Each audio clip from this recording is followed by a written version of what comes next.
नवापुर नगरपालिका में बेटी बचाओ बेटी पढ़ाओ जागरूकता कार्यक्रम उत्साह के साथ संपन्न। नवापुर नगरपालिका के महिला एवं बाल कल्याण विभाग तथा दीनदयाल अंत्योदय योजना राष्ट्रीय शहरी आजीविका मिशन के अंतर्गत बेटी बचाओ बेटी पढ़ाओ जन जागरूकता कार्यक्रम एकलव्य हॉल में उत्साहपूर्वक आयोजित किया गया। कार्यक्रम की शुरुआत राजमाता जिजाऊ और सावित्रीबाई फूले की प्रतिमाओं के पूजन के साथ हुई।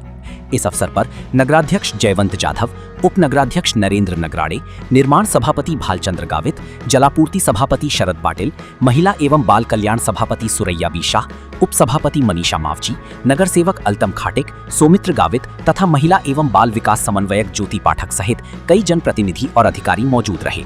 कार्यक्रम में उपस्थित अतिथियों का सम्मान किया गया। महिला एवं बाल विकास समन्वयक ज्योति पाठक ने महिला हेल्पलाइन 181, चिल्ड्रन हेल्पलाइन 1098, महिला अधिकारों और सरकारी योजनाओं की जानकारी दी। कार्यक्रम का संचालन प्रशांत भट्ट ने किया, प्रस्तावना स्वप्निल मिसाळ ने प्रस्तुत की तथा आभार प्रदर्शन मीनाक्षी भट्ट ने किया। आपल्याला सूचना व मार्गदर्शन केलं ते नक्कीच अनमोल व आपल्याला कामाचं आहे असं मी तरी म्हणतो। कारण महिलांचा कार्यक्रम म्हटला फक्त या महिला सिरियस असतात, माणसं काही असणार। त्यांनी जे 2-3 वाक्य सांगितलं की महिलांवर होणारे अत्याचार, महिलांवर होणारे जो त्रास आहे त्या त्रासापोटी बऱ्याचशा महिला त्रास होत असतो। फक्त आपलं कुटुंब चांगलं राहावं, आपलं स्वास्थ्य चांगलं राहावं म्हणून बोलू शकत नाही।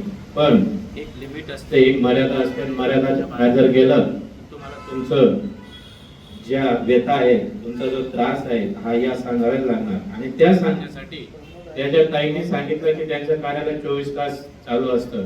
म्हणून मी तर इथं बसलेल्या माझ्या माता भगिनींना नक्कीच सांगेल की त्या ताईचा नंबर घ्या, त्यांच्याकडे जी पुस्तिका असेल ती घ्या, घरी अभ्यास करा। शेजारी पाजारी नातं होतं, आपल्या गावात जिथे जिथे त्रास असेल त्याच्यात बऱ्याचशा काही सुविधा योजना आहेत, त्या योजनांचाही लाभ आपण घेतला पाहिजे। आज पाहायला गेलं तर महिला ज्या मातेच्या पोटून जन्माला येतो आणि तो जो बाळ असतो, मग तो मुलगा असो मुलगी असो, त्या समाजाचं त्या परिवाराचं नाव रोशन करण्यासाठी जर मोठं कर्तव्य आणि मोठं कार्य केलं असेल तर ती माता असते।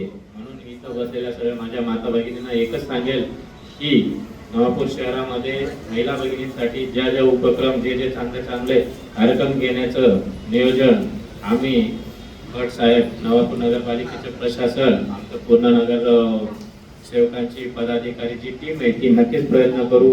आणि शहरामध्ये काय काय योजना या केल्या पाहिजे महिलांसाठी तुम्ही नक्कीच आम्हाला तुमचा एक भाऊ मुलगा म्हणून सांगा, आम्ही नक्कीच प्रयत्न करू आणि तुमच्या पाठीशी राहू। हेच बरोबर जी महिला भ्रूण हत्या आहे, म्हणजे जे लिंग भ्रूण हत्या केली जाते त्याविषयी आपण जागरूकता ही लोकांमध्ये पसरवली पाहिजे।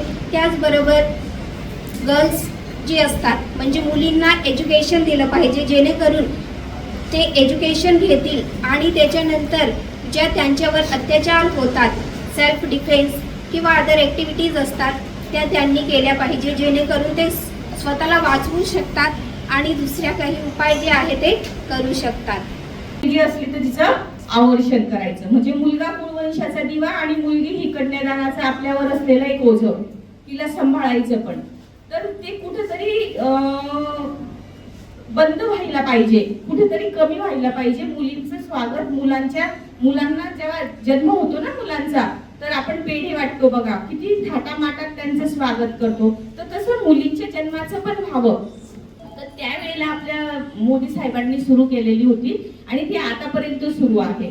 तर नंदुरबार मध्ये आपल्या भागामध्ये आदिवासी बांधव असतील किंवा कोणी इतर असतील तर मुलींचं जन्माचं प्रमाण चांगले, परंतु शिक्षणाचं आपलं गळतीचं प्रमाण थोडंसं खालवलेलं आहे। त्याच्यामुळे काय होतंय, मुलींचं नाव शाळेत जरी असलं तर स्थलांतरित असेल। आता आपल्या नवापूर मध्ये किती आहे मला ते आता सध्या सांगता येणार नाही, पण मुलांप्रमाणेच मुलींना शिक्षणाचा दर्जा द्यावा, बरोबर ना? वाटतं तुम्हाला का ज्या आपल्या मुली आहेत, आता मुलाचं असलं बघा, आता सुद्धा काही घरांमध्ये अशी परिस्थिती आहे, जर घरी एक आपण नाविन्य काही पाहुणे आले असतील किंवा छानसे जेवण जरी केलं असेल तर आपल्या घरातला जो मुलगा असतो किंवा कर्ता पुरुष असतो ना, त्याच्यासाठी आपण व्यवस्थित चांगलं बाजूला ठेवतो, पण मुलगी असेल तर नाही। तसंच शिक्षणाच्या बाबतीमध्ये पण आहे।